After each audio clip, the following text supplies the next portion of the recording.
I'm Jess from Head to Toe Health. I've got an ant-ag exercise to help with overactivity of the trapezius. So what we're going to do is we're going to put the arms by the side and then bring the shoulders up into a shrug position. So you're going to pull the shoulders back towards the back of the ears. Don't allow them to come forward too far. Keep them back and squeeze up to 80% of your strength in that position. So you're going to hold that for 6 seconds. You're going to breathe in for the whole 6 seconds through your nose.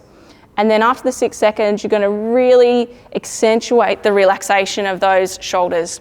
And then 6 seconds in that position, breathing out through the nose. And then you're going to squeeze the shoulder blades back and down. So you're really going to focus on activating the muscles down through the lower part of the shoulder blades. So you're going to squeeze back and down for the whole 6 seconds. Again, you're breathing in for those 6 seconds through the nose. And then after the 6 seconds, you relax, let the shoulders go, and breathe out for your 6 seconds through the nose.